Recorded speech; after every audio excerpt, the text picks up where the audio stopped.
Eh, Deberíamos estar en directo ya. Vale, bien. Pues buenas noches, estamos una semana más, un lunes más, en el Club de Lectura de SFL, Student for Liberty.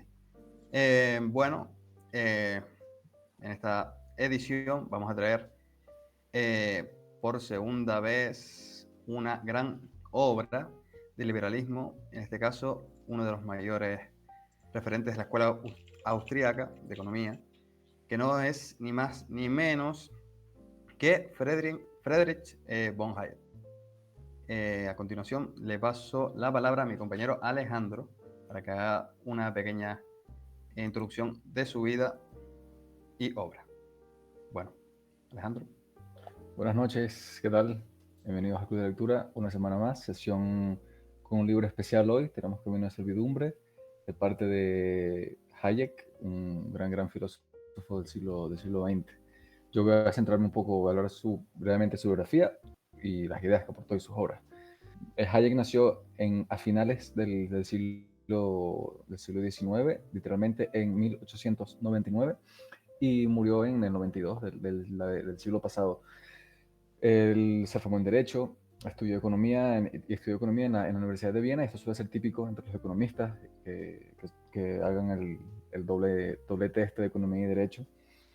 Y fue soldado en la Primera Guerra Mundial, y la verdad es que su juventud fue básicamente en Europa en crisis, como vamos a ver, por la Primera Guerra Mundial, desastrosa, y la Segunda Guerra Mundial, además del crack, de las crisis que hubo en medio, particularmente el crack de 29, que fue la que más repercusión tuvo mundialmente. Y otra crisis de la que no se habla mucho es la del 21, pero eso no es el tema de hoy. Pero eso es un seminario, como diría mi compañero Oscar.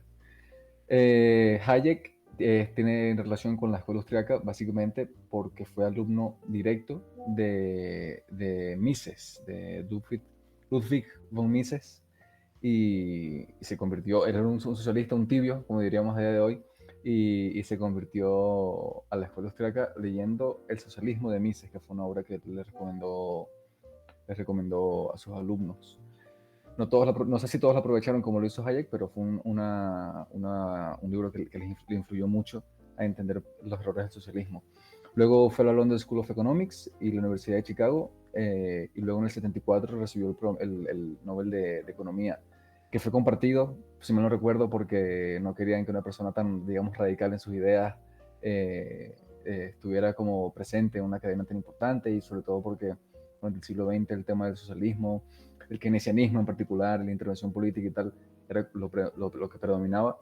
Y pues tener a un austriaco que decía, fuera para allá, como dice Bastos en el video este que lanza una patada, sale para allá. No lo querían ahí, básicamente. Bueno, sus principales ideas: defensa del liberalismo clásico, particularmente en el libro de hoy, como comentaremos, imagino, defiende un Estado así pequeñito, que se encarga de algunas que otras cosas. Solo sí, se ve que el sistema de competencia no es el más relevante o el más apropiado, pero eso lo discutiremos más adelante. Luego, la crítica al socialismo, la planificación central, y su idea que yo creo que es una gran idea y fundamental, el tema del conocimiento, el límite del conocimiento, como una base para el orden social y el orden espontáneo, que necesariamente va de la mano con esto. Además de eso, siguiendo el hilo de las errores del socialismo y del colectivismo en general, diría yo, también sacó el libro de La fatal arrogancia, que es donde critica precisamente la idea de los planificadores centrales que creen que pueden organizar la sociedad a gusto, que es como comentábamos en una de las primeras sesiones, la primera sesión del club de lectura, con el libro de La ley de Bastiat, que precisamente criticaba esta idea, y por eso es que le comentamos que era un proto-austriaco, Bastiat. Luego, sus obras claves son esas: Camino de Servidumbre, Los fundamentos de la libertad y La fatal arrogancia. Y básicamente es eso, un contexto histórico, si quieren, es una expansión, el apogeo, digamos, del totalitarismo y la planificación económica a través del socialismo por el ala este del mundo, y luego el nazismo en es el primo hermano del socialismo en Alemania, en Europa Central. Y pues frente a esto Hayek lo que quería era precisamente luchar por las ideas de una sociedad abierta, las ideas de la libertad.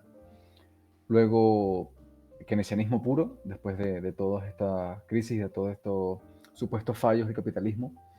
Y luego, pues influyó, como muchos sabrán, en figuras políticas clave del siglo XX como Margaret Thatcher y Ronald Reagan. Y básicamente eso es un resumen de la vida y obra y pensamiento de Hayek, así como sus aportaciones. Muchas gracias, Alejandro. Bueno, decir que esta es la primera parte del libro, que solo tocaremos los 3 primeros capítulos, no lo abordaremos en Su totalidad. de manera total, sí, en su totalidad. Y solo llevaremos a cabo la reunión de acuerdo a los 3 primeros capítulos de la obra que comentaba mi compañero Alejandro, que se me había escapado, ¿no?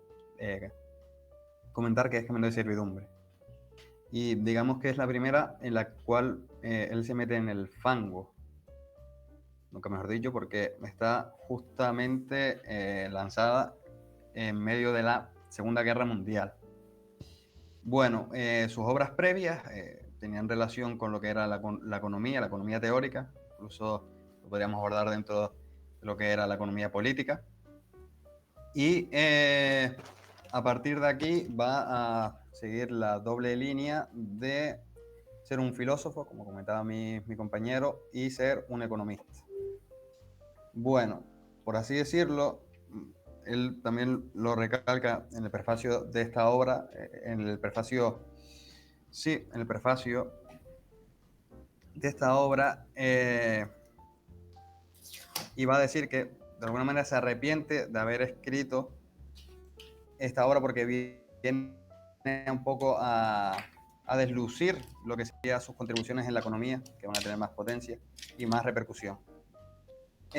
Bueno, entramos ya de pleno en lo que sería el libro y vamos a ir capítulo por capítulo. Bueno, sí, esta sería la introducción. Y bueno, el capítulo 1, la verdad que los nombres de los distintos capítulos son muy intuitivos. Y bueno, el camino abandonado, les dejo con una frase, si puede mi compañero Alejandro a reproducir, y ya entramos en lo que sería en materia. Correcto, con la introducción del libro comenzamos. Pues en la introducción, Hayek en lo que se centra es un poco una exposición contextual de lo que va a tratar el libro, básicamente. ¿Cuáles son esas ideas que van a tratar? Y la línea que han seguido en la academia, si quieren, en la política, desde el siglo XIX, particularmente partiendo de los socialistas utópicos, que no son del siglo XIX, obviamente, pero sí nacen desde ahí.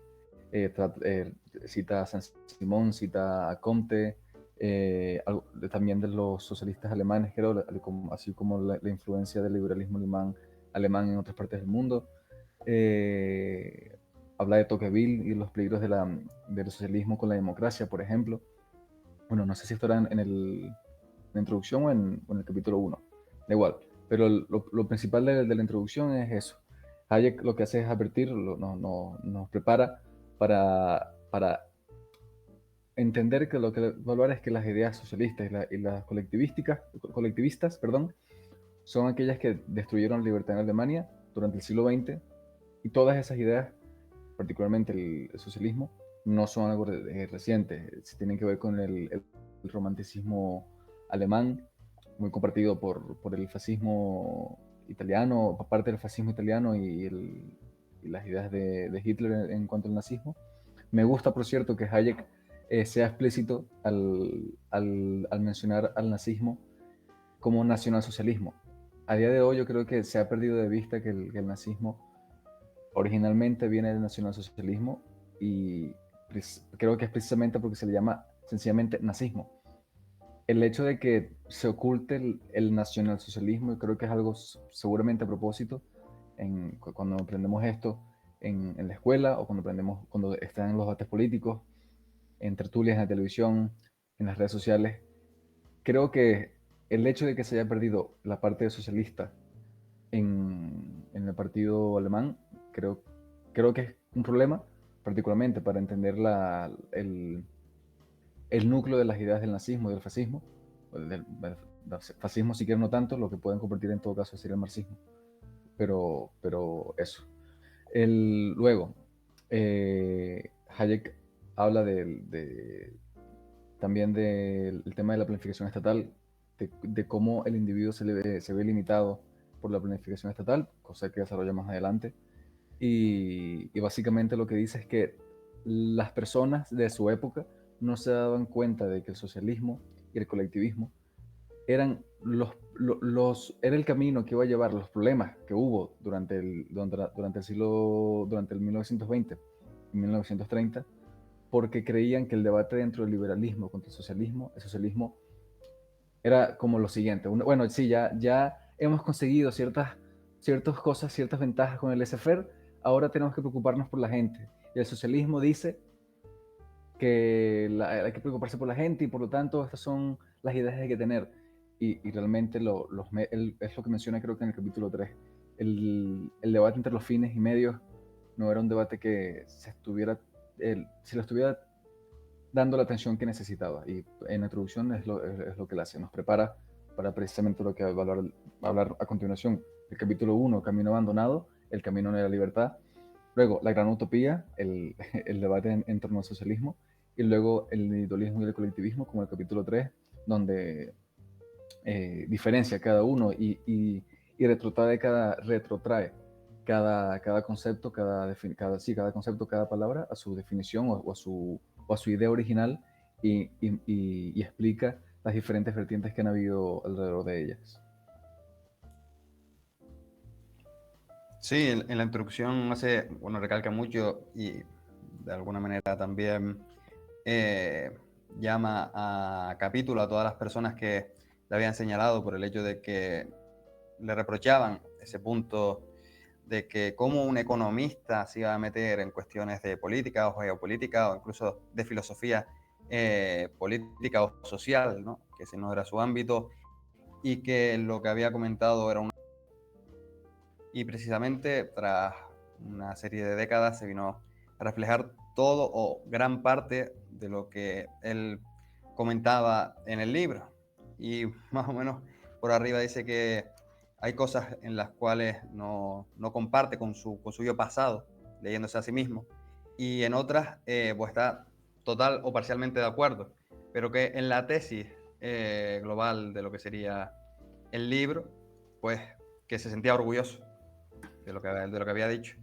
Y bueno, Sí, el ámbito Oscar, que hablaba, ¿sí? me gustaría rescatar una frase, bueno, dos frases realmente del libro, dos extractos del libro que yo creo que muestran bastante bien esta parte. Y es que en la página 24 de la que yo tengo, 25, perdón, dice: pocos son los dispuestos a reconocer que el nacimiento del fascismo y el nazismo no fue una reacción contra las tendencias socialistas del periodo precedente, sino el producto inevitable de aquellas corrientes. Y luego la siguiente lo continúa, perdón, que me quedé en un vacío. Como resultante de ello, muchos que se consideran infinitamente por encima de las aberraciones del nazismo y que odian sinceramente todas sus manifestaciones, se afanan a la vez por ideales cuyo triunfo conduciría directamente a la tiranía aborrecida. Que me parece evidente lo que está hablando. Sí, de alguna manera viene a contextualizar el hecho de que el nazismo y el fascismo no nacen de la nada. Tiene que haber unas ideas previas que lo vayan fraguando. No es que y eso lo dice, no me equivoco, en el capítulo 1, y si no, sería en el 2, que los alemanes no tienen algo genético o que no están locos, ¿no? Sino que se ha Sí. tenido que ir fraguando una idea última para que se lleven a cabo las atrocidades que se van a llevar a cabo y que en buena medida Hayek no conoce, porque hay que recordar que, si no me equivoco, el libro es del 39, podría ser, o por ahí, o 40 y 42. Entonces, claro, las cuestiones, lo que sería el holocausto y demás, pues le quedan ajenas. más allá de lo que él puede saber por periódicos o por prensa en ese momento. Y bueno, en relación al hecho que comentabas, Alejandro, del uso del término nazi, si no me equivoco, y tendría que hacer una contrastación, el término nazi es un término que se da en Alemania y es despectivo frente a los nazis en primera Sí, instancia. sí, sí, de hecho, es despectivo desde los socialistas más moderados frente a los socialistas más radicales.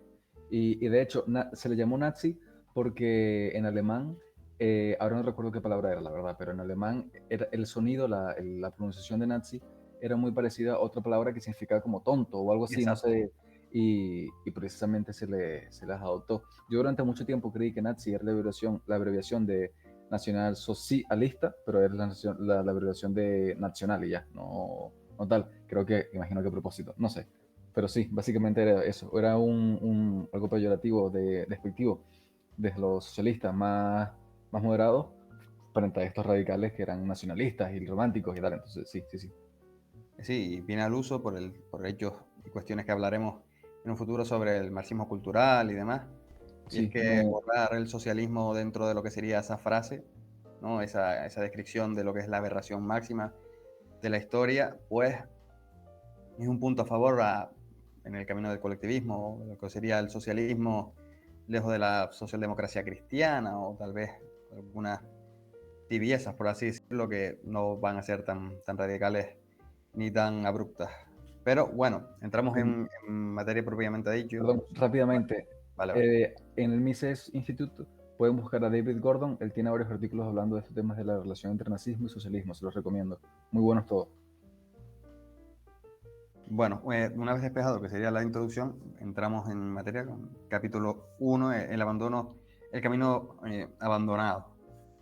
Bueno, básicamente lo que va a hacer es ponernos en contexto de cuándo se escribe el libro y los fundamentos que él entiende que se han perdido y que eran consustanciales para la época, tanto previa a la Primera Guerra Mundial como posteriores a ella, y que van a terminar llevando a ese camino inevitable que va a establecer Hayek a lo largo de la obra, es decir, que sería el camino de la servidumbre, es decir, el camino que lleva a los individuos que han nacido como tal en el siglo pasado a ser meros esclavos del Estado o a ser meros esclavos de un elemento que sería el orden burocrático en el hecho de la Unión Soviética, por ejemplo, o el hecho administrativo, que sería en el ámbito anglosajón dentro de los países, o en el ámbito que sería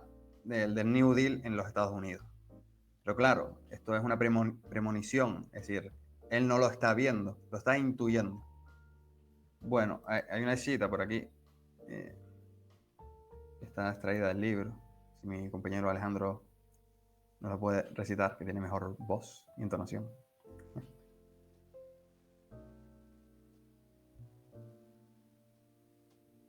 Creo que le está fallando la conexión. Bueno, no importa. O está silenciado, creo que es el Nacho, caso. perdón, estaba hablando solo.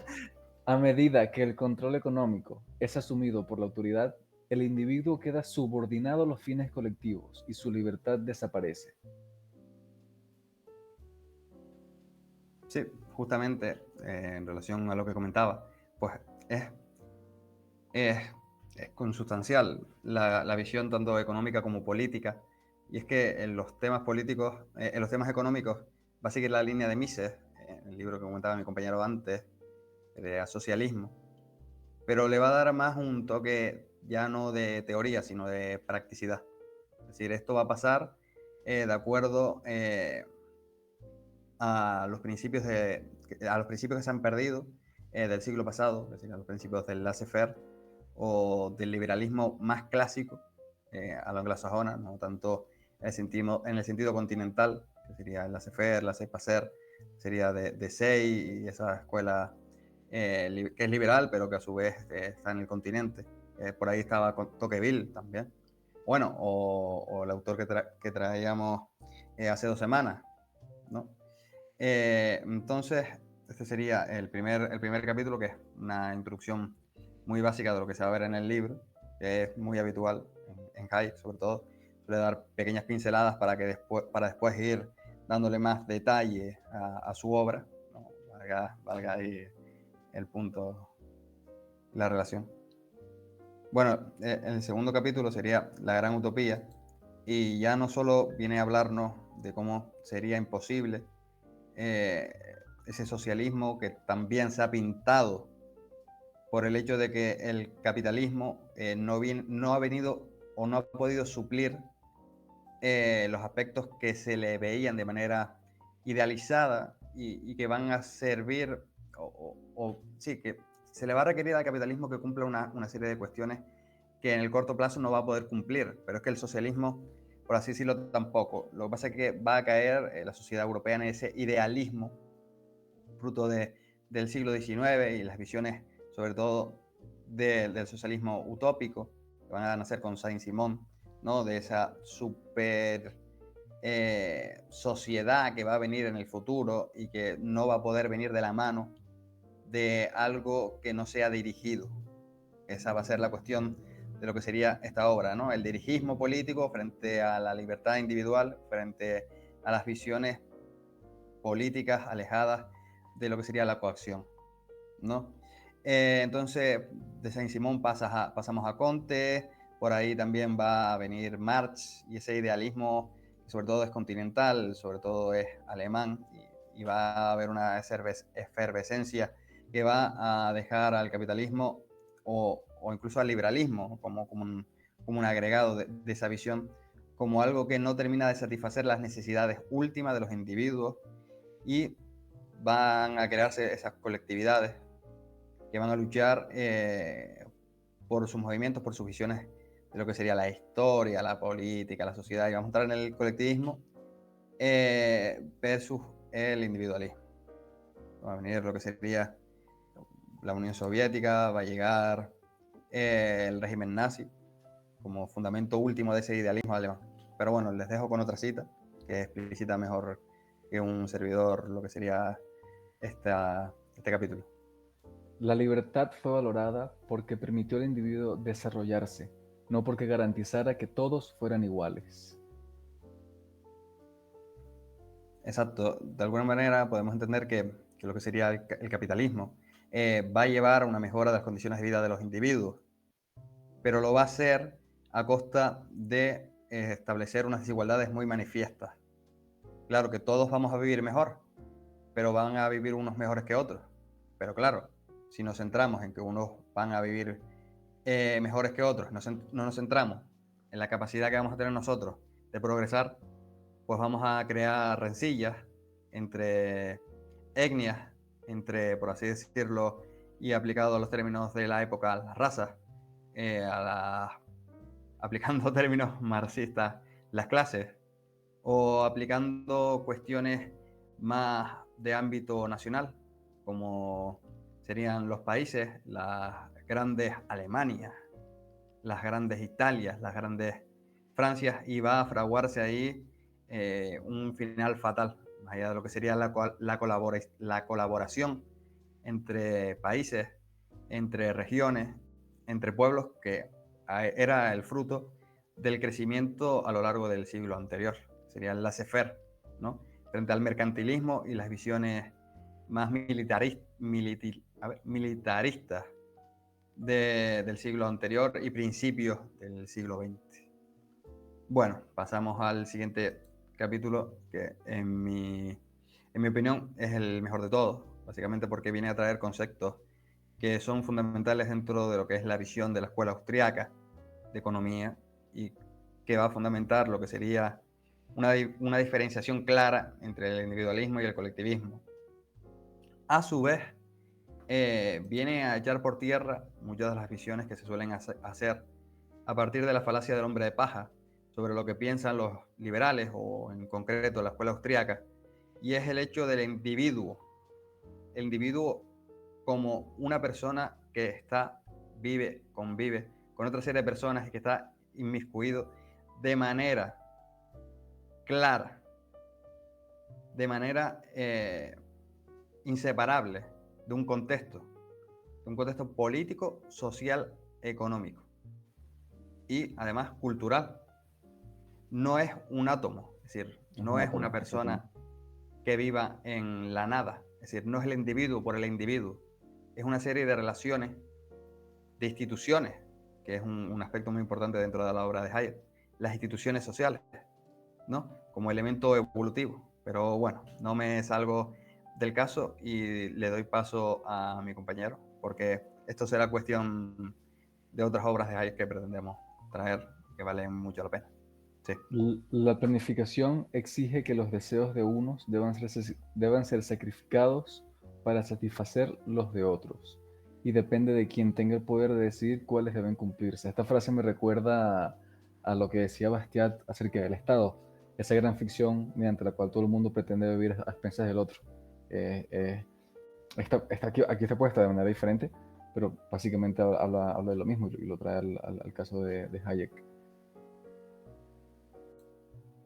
Sí, esta cita me va a hacer morderme la lengua por el hecho de que en Derecho, Legislación y Libertad pues va a hablar de esto en extenso y va a matizar y dar fundamentos mucho más pesados, no solo por distancia, ¿no? No solo por el hecho de que va a ser mucho más desarrollada la obra, sino por el hecho de que los argumentos van a ser muchísimo mejores. Y claro, aquí va a entrar en las cuestiones de los órdenes espontáneos, que valga la repetición, lo va a tocar más en cuestión en otras obras, pero que aquí lo va a empezar a ver, por así decirlo. Y estos órdenes espontáneos requieren de una planificación, pero no una planificación centralizada ni delegada en terceros, sino en una planificación que se va desarrollando de manera involuntaria entre los distintos agentes del mercado que van a ayudar a que se realice los procesos. Los procesos ya no solo de mercado, sino los procesos sociales necesarios para que se pueda vivir de acuerdo a lo que los individuos entienden como correcto. Por ahí que en un extracto del libro va a decir que no hay una moral última que va a fundamentar los principios dentro del capitalismo, sino que va a haber muchas morales que van a fundamentar esa especie de contrato, que sería un marco jurídico con unas bases sólidas, intuitivas, que van a satisfacer las necesidades de los individuos, de las personas que viven en un determinado lugar. No es esa idea de que el mercado es un orden que va a hacer que todas las personas de la noche a la mañana se maten o vivan como si fuera una banda de bandidos, como dice el profesor Bastos. Si el mercado es justamente lo contrario, ese establecimiento de normas de manera indirecta. Eso viene muy al hilo con lo que hablábamos de Bastiat, de normas que se van creando de manera Que indirecta. viene el neoliberalismo, que viene, Exacto. cuidado. Sí, y se va a crear ese, como comentaba, esa falacia de hombre de paja. Sí, Darío. No, te interrumpo porque nos hacen una pregunta de Twitch Vale. para contestarla, que el Pero, pues, público manda. ¿Ustedes creen que el sacrificio de los deseos ajenos para satisfacer otros reprime la libertad de un grupo para beneficiar a otro? ¿Ustedes creen que el sacrificio de los deseos ajenos para satisfacer otros reprime la libertad de un grupo para beneficiar a otro? eso es inevitable. La cuestión es si se hace de acuerdo a lo que sería la libre interacción de las personas o si se hace de manera coactiva por parte del Estado. Que esa es la No, cuestión no. que... Ah, claro, vale, sí, exacto. Eso es lo que te Exacto. va. Claro, ese es el punto. Ese es el Claro, punto, yo creo. si los bienes son escasos, la capacidad de satisfacer las necesidades son escasas, y en tanto en cuanto se realiza esta relación, sí, valga... Y depende de cómo entiendas reprimir la libertad, porque si dentro de tu libertad tú eliges reprimir unas cosas, en plan sacrificar unas cosas, no, ni siquiera las estarías sacrificando, porque un sacrificio implica algo que te duele y que como que te afecta mucho, pero si tú lo estás haciendo porque quieres beneficiar a otro, por lo tanto, para ti lo que está bien es sacrificar eso, ¿sabes? No pasa nada, está bien. Sí, habría que poner en discusión la idea de libertad, de la cual parte el el que realiza la pregunta para ahí establecer la cuestión, pero dentro y entendido dentro y entendido de la forma en la que nosotros entendemos libertad, o la que yo la entiendo y la entiende también Hayek, la represión, en tanto cuanto es voluntaria, pues no supone un atentado contra la libertad. Efectivamente. Pero con esto, y si hay alguna pregunta, me la pasas, porque con esto ya pasamos al debate. Y bueno, A quería... mí, sí, a mí me gustaría cerrar un poco con, hablando de Hayek y el legado de él, coño, que no sé si aquí, no sé quiénes han leído Hayek, no sé si alguno ha profundizado en Para, él, pero a mí es el austraco que más me ha influido y mi favorito, por así decirlo. entonces eso, coño, que al final Hayek, queramos o no queramos, me refiero a nosotros, que si nos gusta Hayek, independientemente si hayamos leído un pequeño una pequeña frase de él suelta, o libros o artículos de él, Hayek dejó una huella no solo en economía, sino en la filosofía política. Hasta los detractores de la escuela austríaca suelen estar pendientes de Hayek, entre comillas, suelen estar pendientes, pero lo utilizan para hacer como señalar seguramente y por experiencia propia, transversando alguna que otra idea de la escuela austríaca en general y de Hayek en particular, pero que a día de hoy, con todo este resurgir, si quieren, del liberalismo en Europa, particularmente en las esferas hispanas de Europa y en Latinoamérica, y parte de Estados Unidos, así como otras partes del mundo, evidentemente, pero yo creo que está fuerte es en el mundo hispanohablante, es clave.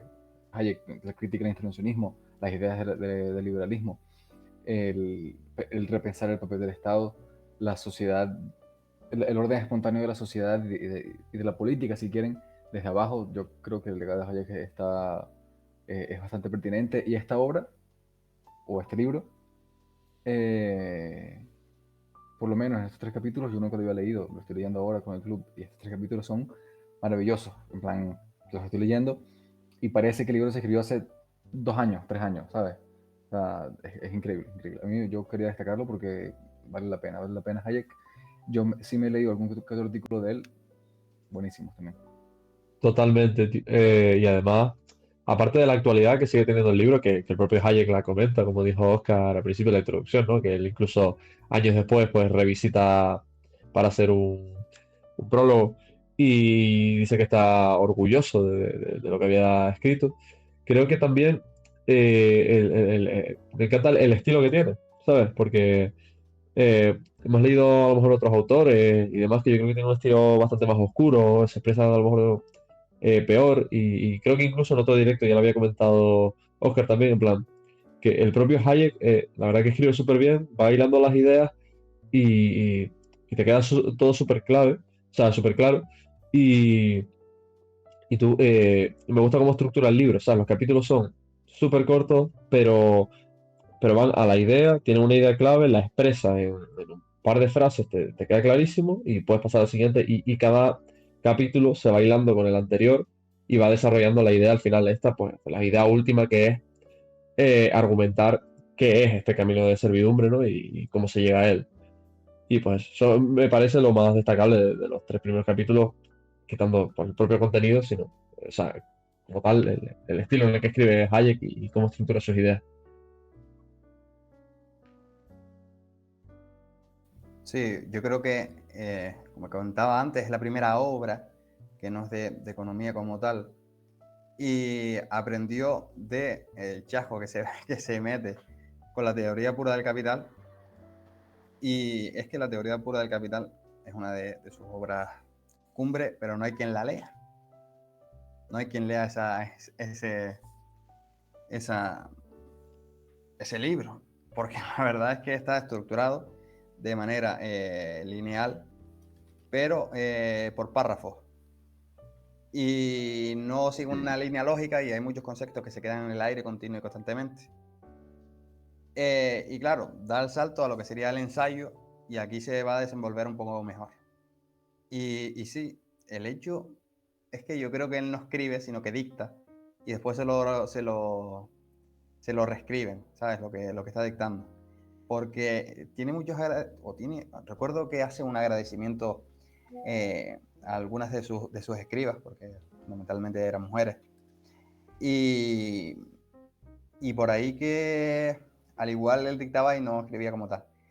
Además, recuerdo que en Prussian Product también da las gracias porque su inglés no es muy bueno y cuando llega a la London School of Economics y queda con el círculo de Cambridge, que es el círculo de Keynes, no con Keynes directamente, pues le empieza a hablar ahí en medio alemán, medio inglés, y entre que lo que quería exponer no era muy conocido en Alemania y su inglés, pues hace pan con unas tortas ahí, como se suele decir, y queda todo muy en el aire. Bueno, después sí va mejorando, pero siempre tiene un acento muy marcado alemán. Y eso lo viene a contar en el libro de Keynes versus Hayek, sobre todo, y lo pone muy en énfasis esa cuestión. A Mises le pasó lo mismo con el tema del inglés alemán, pero Mises sí estaba reacio a aprender inglés. Como dato curioso. Sí, es que el hecho es que Hayek se va, creo que en los años 20, se va y hace un curso en Inglaterra. En Un curso, sí. Duolingo. No, en Inglaterra, perdón, en Estados Unidos. Se me acaba de ir. No, sí, pero se va a Estados Unidos. Y está por ahí antes de que sea el crack. Y de alguna manera dice que lo ve. No sé hasta qué punto, pero sí. Sí, Darío. Sí, bueno, que hay otra pregunta. Nada, buenas noches nuevamente, muy interesante, demás. Retomando mi pregunta inicial, bueno, es la misma persona que se lo preguntó antes, me gustaría que expusieran en qué medida el capitalismo propició una mejora a la libertad del individuo y qué entienden por libertad. Aprovecho para comentar que Darío está muy guapo hoy. Muchas gracias. Eso no tendría por qué haberlo leído, pero coño, ya que está. No, bueno, pero que Una quede chapita, dicho. te pones una chapita. La verdad que sí, Darío. La verdad que sí. El fondo ese te queda muy bien. Bueno, si me puedes repetir la pregunta, porque sabes, yo me quedé ¿En qué medida el mirando. capitalismo propicia una mejora en la libertad del individuo y qué entienden por libertad? Entiendo que entienden se refiere a todos nosotros, o a los tres. Pues el capitalismo te va a dar te va a dar la capacidad de servirte a ti mismo los medios que pretendes tener para sobrevivir. No vas a delegar ni a depender de manera directa o indirecta. Bueno, de manera indirecta sí, pero de manera directa no, de un burócrata para que te firme la cartilla de razonamiento para poder comer, ¿no? Esa sería la cuestión fundamental. Por A ejemplo. eso lo vamos a llamar posibilismo, viendo la idea o el concepto que da Bastos en una de sus clases en Guatemala. Y eso del lado más material, por así decirlo, de la capacidad que vas a tener de satisfacer tus necesidades por medio del orden espontáneo.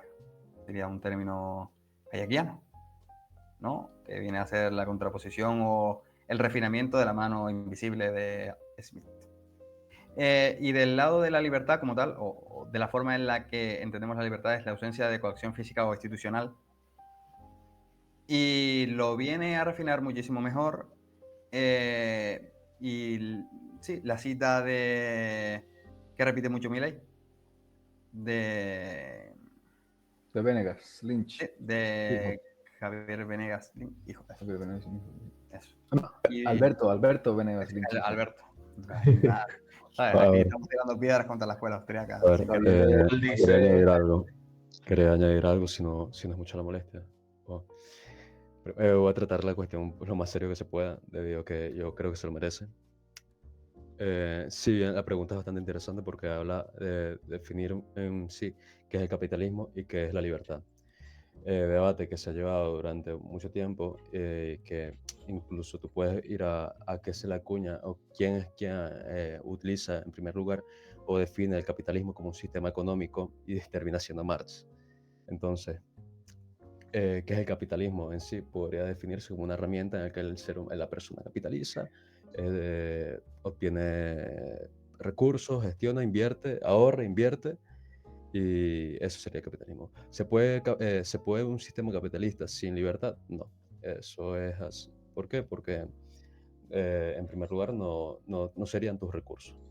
La libertad implica que tú de alguna forma puedas hacer uso de puedas explotar de tu propiedad, puedas tener esa propiedad en primer lugar. Quería añadir otra cosita, Alex, quería preguntarte algo, porque cuando estábamos hablando del libro, dijiste una cuestión que es que socialismo y nazismo iban muy relacionados, iban muy de la mano, ¿no? Eh, si bien, si no me equivoco, este autor critica mucho el estado de bienestar y una de las cosas principales por las que se le tira piedra es una persona que dice, no, este autor no quiere que haya salud pública o no quiere que haya justicia, o sea, no quiere que haya seguridad pública y no todo, bueno, todo lo demás. Sí. Si bien el autor hace esa diferenciación que hizo Oscar de cuando se quiere y cuando es mediante coacción. Quería preguntarte por qué se suele malinterpretar la posición del autor, ¿ok? Con respecto a estar en contra del estado de bienestar o esas cuestiones que se suponen que benefician al colectivo, benefician al grupo. Vale. Depende de... La respuesta, creo yo, dependería del enfoque que le quieres dar. ¿A qué te refieres cuando dices que se malinterpreta lo que dice el autor acerca del estado de bienestar? Porque si lo malinterpretas, está bien, Claro, o sea, no pasa nada. Me refiero, si lo malinterpretas, quizás es porque lo entendiste mal. Ahora bien, si vas a manipular lo que dice, porque de manera deliberada quieres explicar las ideas que no son, o las ideas de él de una mala manera, para lo que sea, eso es otra cosa. ¿Me explico? ¿Me explico lo que voy? Si la mala interpretación es porque crees que lo entiendes y lo explicas de manera en que lo entendiste, eso se puede debatir. Ahora bien, si coges A y lo transformas en B, pues ya eso es otra cosa. Entonces, quizás esa manipulación de las ideas de la escuela austríaca en particular y del liberalismo en general se tergiversan por razones diversas, porque no creemos en ellas, porque creemos que el actual mundo y los actuales males del mundo son el resultado de un estado puro de capitalismo, socialismo, que alguna gente te podría decir que es eso, que estamos en un capitalismo salvaje, y al mismo tiempo te pueden aceptar que estamos en un mundo neoliberal, que por definición un mundo neoliberal no puede contener un capitalismo y un liberalismo salvaje, porque precisamente en la conceptualización del neoliberalismo es utilizar las herramientas, la intervención estatal, el estado de bienestar para conducir el capitalismo. Entonces hay una contradicción, yo creo que hay una contradicción ahí, a lo mejor es algo que yo no estoy entendiendo, estoy malinterpretando, y voy a hacer como Hayek y voy a seguir las sugerencias de Hayek y voy a decir, si es así, espero que alguien me corrija, no como en el siglo XX y XIX que querían que estaban viendo por el camino correcto y no querían quitarse el velo, pero eso es lo que te respondería. excelente. No, excelente, excelente. Gracias. Respondiste a la pregunta. Ok, y ahora comprendo un poco más de cómo se puede transversar la información con respecto con respecto a contexto histórico e intereses. Mira, esto es una anécdota que no viví yo, esto me lo contó una persona, un compañero de clase, esto se lo conté a Oscar, pero es para entender un poco digamos, declaración de intenciones de algunas partes, particularmente dentro de la academia. Y yo creo que este fue un suceso que me sirvió de ejemplo para entender cuando Bastos, sí, Bastos y Kaiser, por ejemplo, hablan, o incluso los Carreiro, hablan y otros autores, ¿no? Yo le digo a ellos como las personas a las que yo lo aprendí, hablan de cómo las esferas intelectuales son aquellas que modifican el pensamiento de la sociedad, y por eso es que el socialismo y tal ha estado tan fuerte estos años. Y es que un profesor de una asignatura, repito, esto no me pasó a mí, esto me lo contaron, pero me fío de la persona que me lo contó. Un profesor de historia económica en sociología dijo, Mises es algo así, cuando estaba hablando de la escuela austríaca, dijo, Mises es algo así como el Hitler de la economía. Entonces, claro, imagínate tú a un chaval o una chavala de segundo año de carrera de sociología en un país como España, que es fuertemente socialista, es socialista, y que hay mucho tabú, si quieres, entre comillas, tabú con el tema de la extrema derecha, Vox, los radicalismos de derecha, el nacionalismo, etcétera, que tú le digas que un autor de economía como es Ludwig von Mises, de la escuela austriaca, del liberalismo, tú le digas, no, Mises es como el Hitler de la economía. La relación de conceptos y ideas que tú puedes hacer con Mises va a aproximarse de manera inconsciente o consciente a ideas totalmente lejanas a lo que representaría Mises o la escuela austriaca. Entonces, me refiero a eso. Creo que incluso se podría considerar lo contrario, ¿no? Pues, cuando el autor va en contra de la centralización de poder. Mucha Entonces, gente te diría que Es lo Hayek opuesto. es el Lo opuesto. opuesto. Mucha gente te diría que Hayek y Mises, como creo que Hermesilla hizo una vez, no estaban a favor del régimen nazi y tal. Y lo primero que hace Hayek en este libro es, eso está mal, por esto, esto y esto. Y no entenderlo va a hacer que lo mismo pase aquí y nos va a pasar factura. Entonces, y de hecho, constantemente, si no me equivoco, Friedrich Hayek expone un constante miedo a que se impongan este tipo de sistemas mediante el estado de bienestar, por ejemplo, una cuestión tan simple como que vamos a colocar salud pública, perfecto. Colocan salud pública, otros servicios públicos, transporte público, y cada vez se va centralizando más, las personas se van volviendo más dependientes del Estado, hasta llegar a un punto en el que no son dueñas de todo el sistema y se centraliza tanto el poder que no se es capaz de evitarlo. Y Hayek lo expone, Hayek constantemente lo está diciendo y entonces no entiendo cómo puedes decir que uno de estos autores dice eso, pero bueno.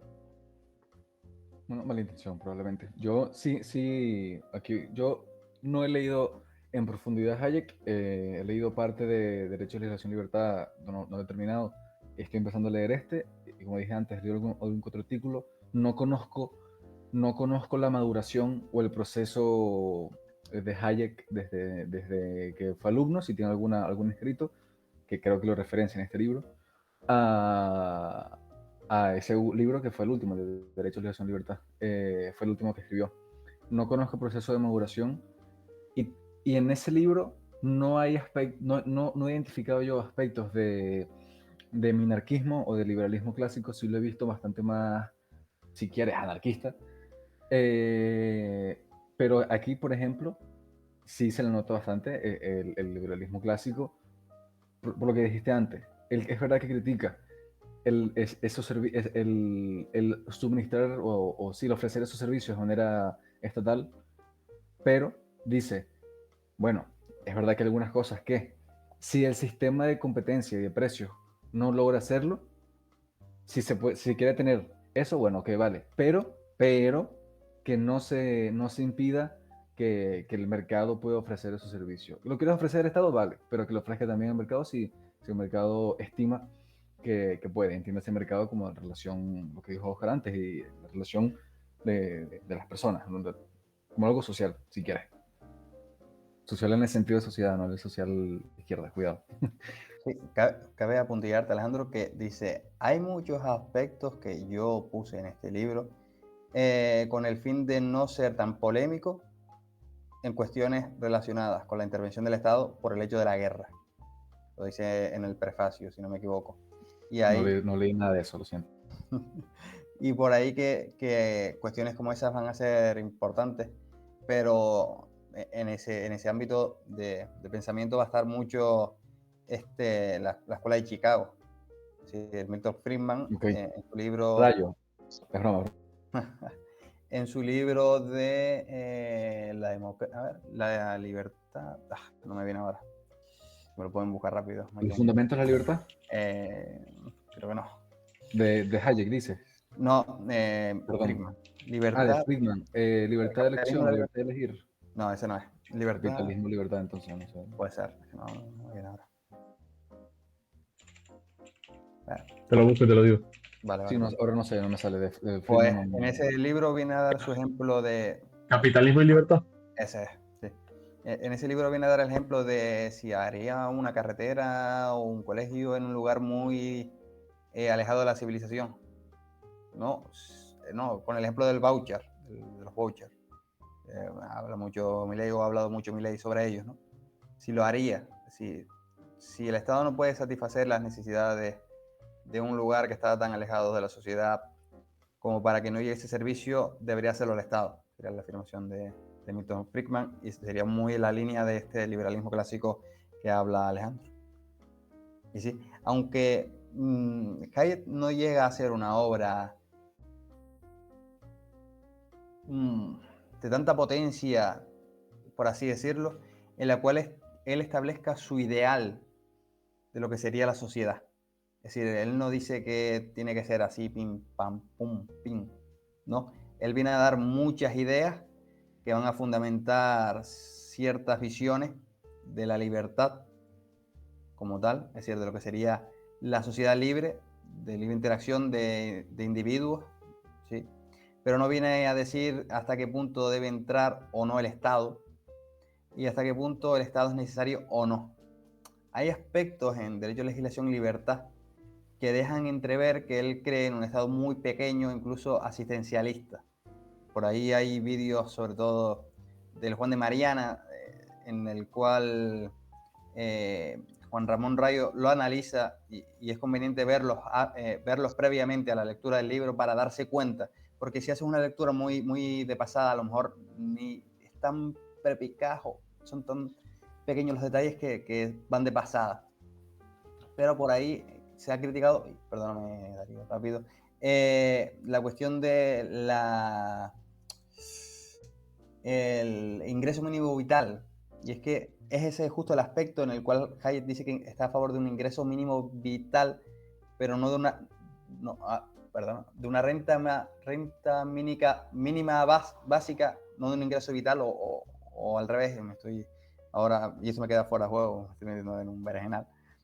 Y por ahí que a lo mejor son esos aspectos en los que ya está ese minarquismo o incluso ese liberalismo clásico, precisamente donde pongamos el límite.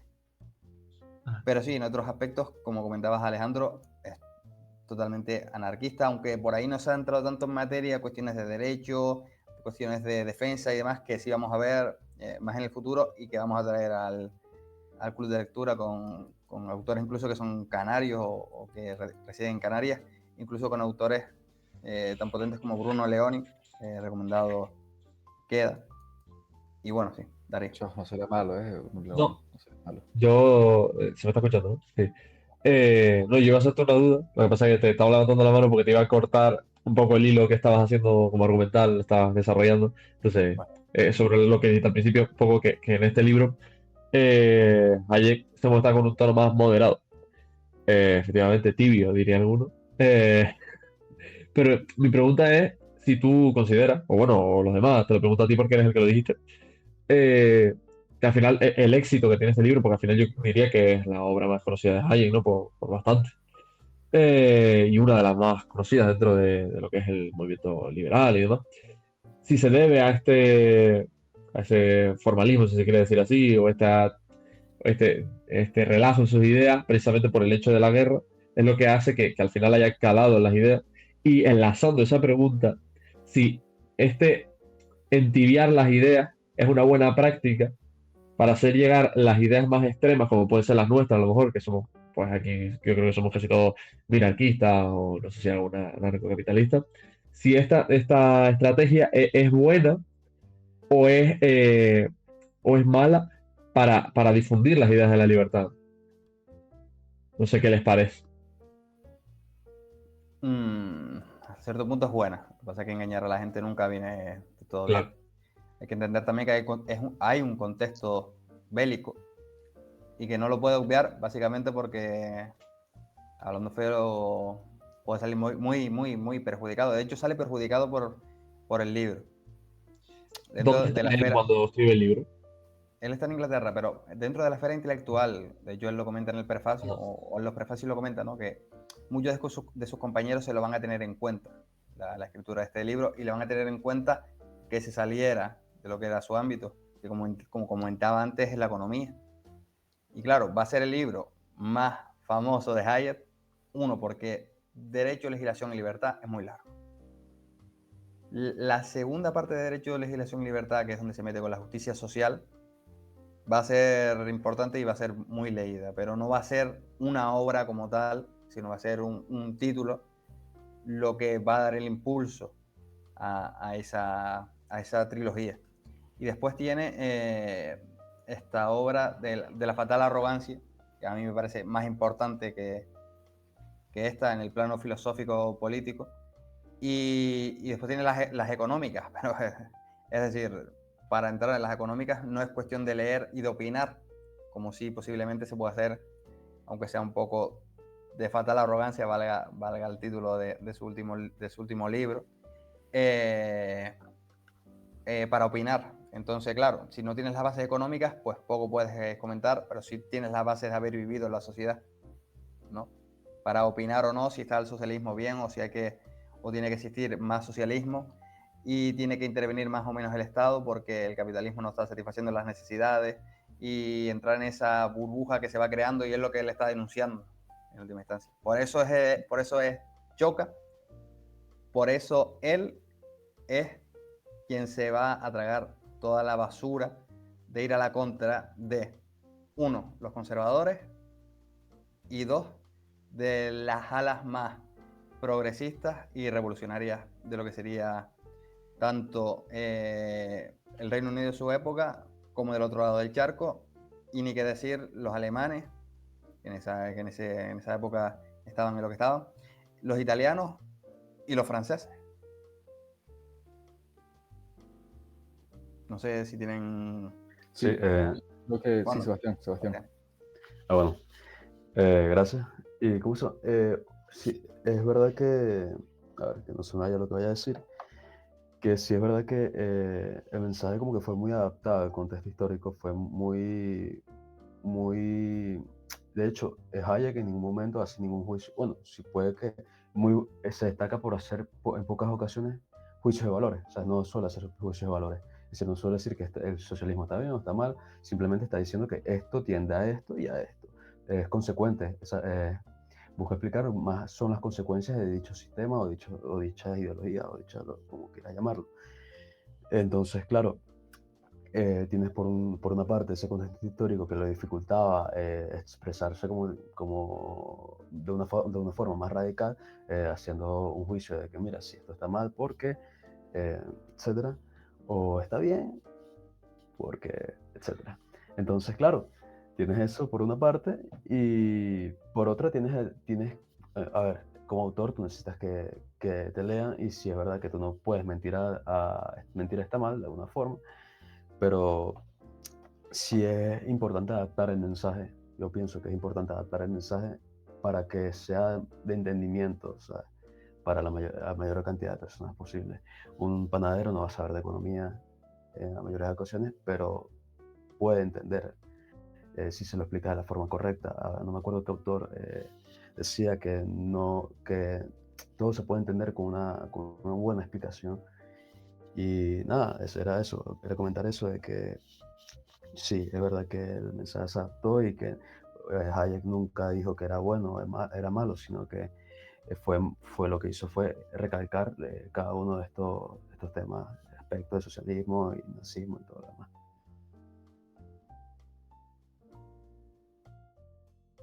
Perdón, a mí me gustaría rescatar una frase que dice, ha sido más fácil convencer a la gente, esto respecto al tema de la tibiedad y tal, o de la tibiez, no sé cómo se diría, ha sido más fácil convencer a la gente de que entregue la mitad de sus ingresos, sus hijos, a la guerra y sus libertades para siempre, que hacerles considerar seriamente cómo podrían funcionar las carreteras sin impuestos.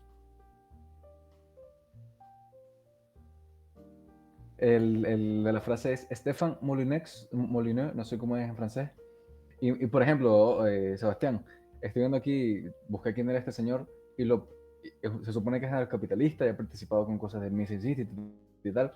Y lo primero que sale en Wikipedia en español es Stéphane Basile Molyneux es un nacionalista blanco teórico de la conspiración y podcaster canadiense.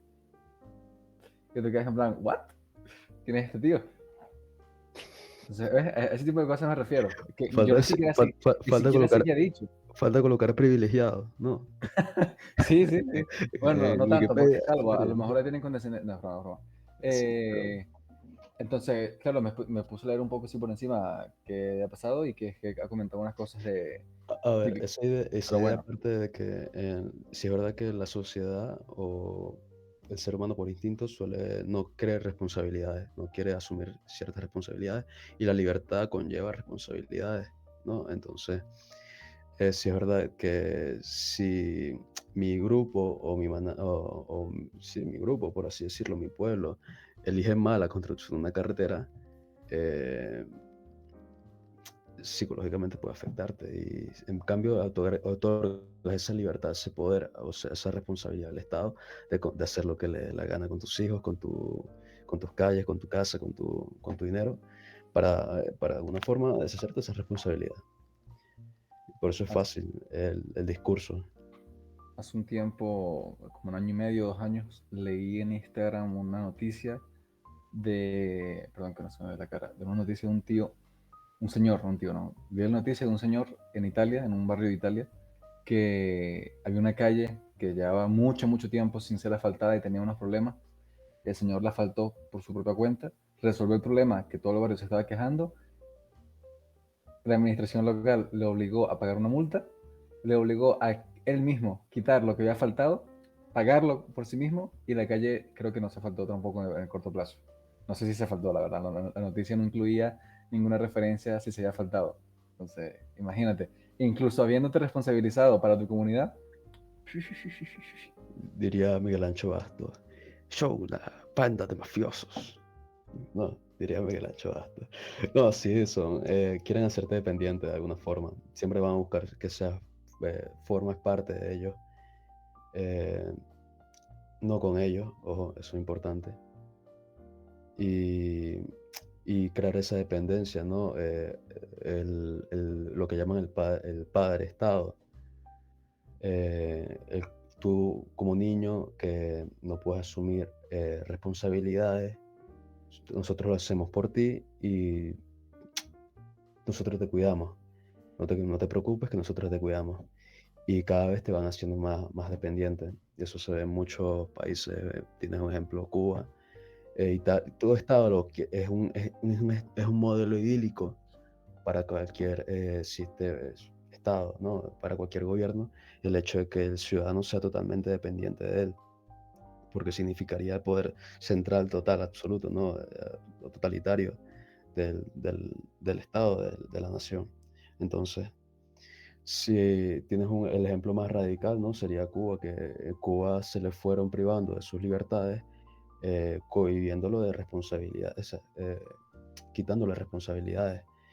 Y con el tiempo se va viendo, eso es lo que mismo recalca Hayek, que se comienza con no poder arreglar tu calle y termina con no poder comprar más de un pan al día.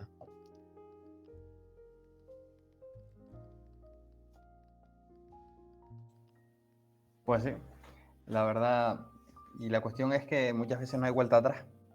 Es decir, aun cuando se quiera volver a la situación previa a la intervención, los medios o las capacidades que existían no están habilitadas o no se tiene la capacidad de que funcionen de acuerdo a la rectitud que previamente hacía efecto.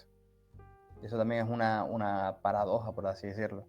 Lo que pretendía resolver no resuelve, ni pretende a los medios que antes eran lícitos o útiles volver a hacerlo. Entonces se cae en una espiral que sería la destrucción de las instituciones humanas que se han ido desarrollando durante un largo periodo de tiempo y que vienen a dar a la situación actual, que sería la última, que sería la capitalista, ¿no? Lo que pasa es que dicen los socialistas, si es tan bueno el capitalismo, ¿cómo no es capaz de atender a ese final de la historia? No, este término vendría mucho después, pero sería ese final, ¿no? Ese paraíso terrenal, por así decirlo, ¿no? Que viene a decir, por ejemplo, Conte, quiere decir March, ¿no? Ese paraíso de Dios en la tierra. Eso también son términos posteriores, pero en última instancia es que es imposible ver el libro con ojos del siglo pasado. Es decir, ya no solo cuando se hace la reedición, esta creo que es por lo menos la que yo tengo, o la que se hace en español en el 73, y creo que el 30 y 40 y algo, creo que es la primera edición en español. Ya es imposible verla con la visión que tenía Hayek cuando cogió el premio Nobel, ni que decir ahora. Es decir, porque ya estamos haciendo una visión sobre la que él hizo, más la que tenemos ahora en el presente sobre cuestiones woke o la visión que tenemos más pura de la Unión Soviética, ¿no? O de los regímenes socialistas del socialismo del siglo XX. Entonces, no sé si queremos cerrar con una frase cada uno, como ven, y así hacemos como una ronda así. Vale, sí, que empiece otro, que así yo busco lo mío. Ya. Pues venga, Darío, te toca. ¿Una qué? ¿Una frase? Los huevos primero. ¿Pero qué me estás pidiendo? Una frase así como de cierre, coño. Así de, qué sé. ¿Por qué? No Es decir, sé, tío. te pregunto yo entonces. Yo tengo una Sí, ya, bueno, Venga. claro, pues que diga algo. que de hecho es facilísimo porque tiene PDF, el PDF no, el libro comprado abierto, perdón.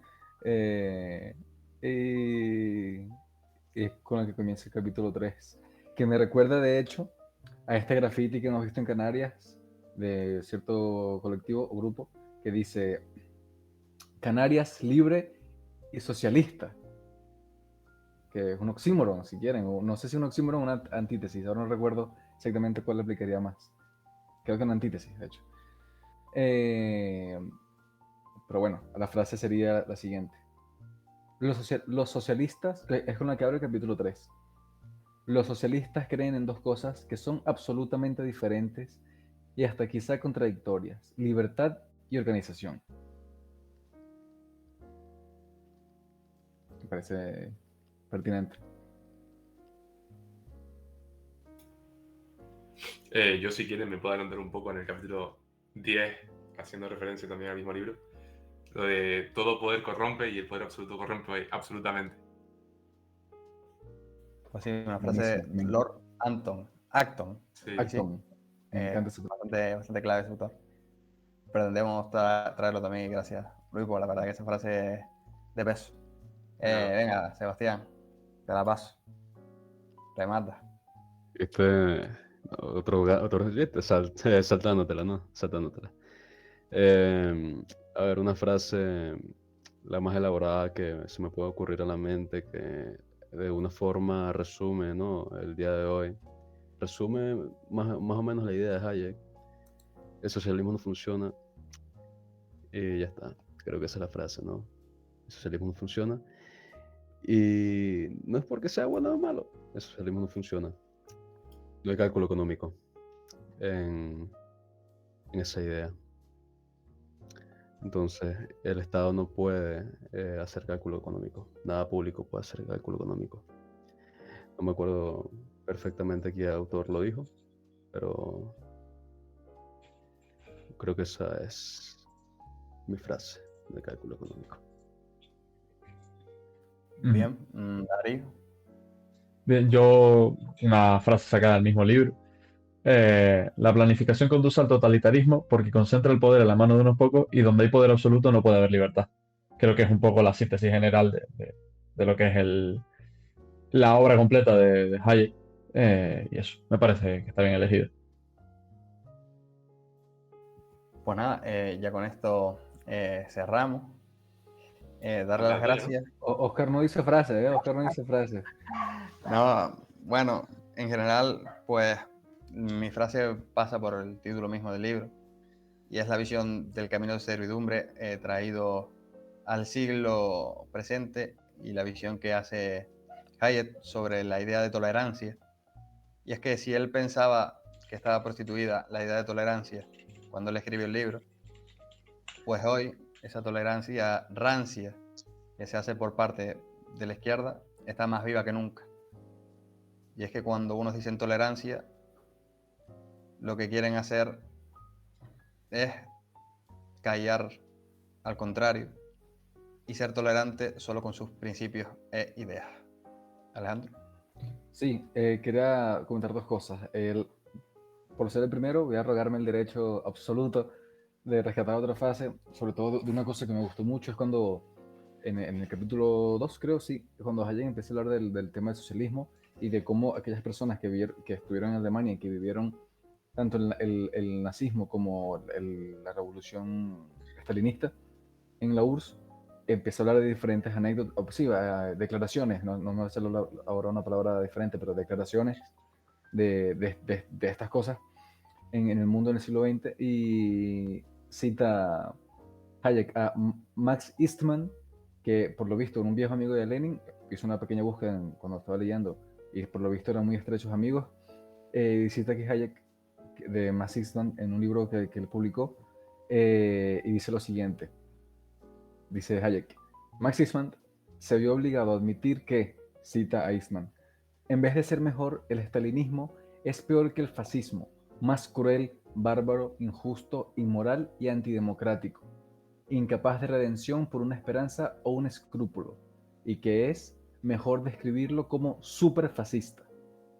Me encanta. Luego otra, más adelante, donde habla de... aquí. Acerca de la relación entre, esto va para Sebastián, de la relación entre el nazismo y el marxismo. Hayek cita a Edward Heyman, donde habla acerca de unas cosas acerca del hitlerismo, y dice en la cita de Heyman: el liberalismo tiene, pues, el mérito de ser la doctrina más odiada por Hitler.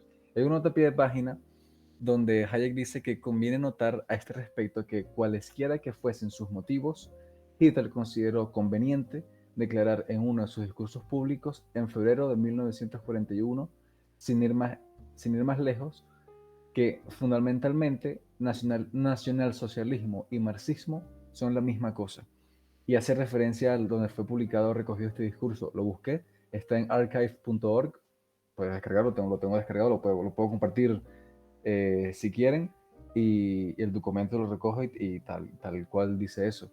Y no seré yo quien vaya a cuestionar la legitimidad de Archive, que es un sitio web respetado por todo el mundo entero, porque suele recopilar documentos oficiales y buenos y tal. Y a mí me parece pertinente. La página es la 269, dame un segundo y la comparto. Aquí la comparto ya mismo, dame un segundo.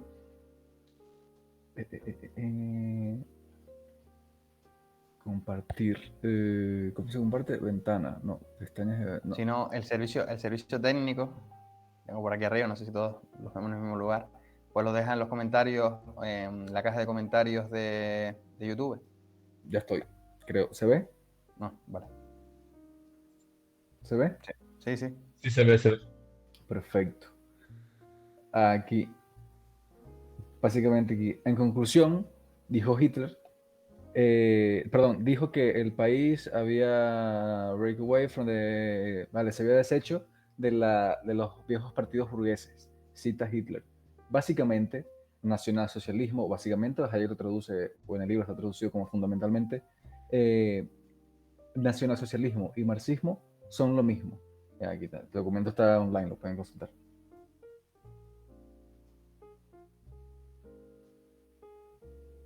Bueno, pues permítame, antes de cerrar, leer otra cita. Pues no vamos a cerrar el directo con una cita de Hitler, no, supongo. Que ya quedaría tiene sentido, tiene sentido. loco.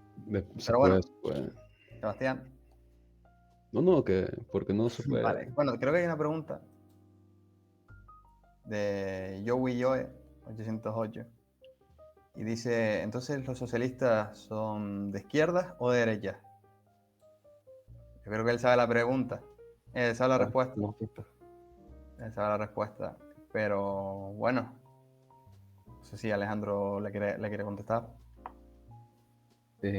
Vas a ver, Hayek lo dice bien. Hitler dice eso en un discurso. Espérate. Por las razones que sean. No, pero espérate, Ale. Vamos a cerrarlo así. ¿No?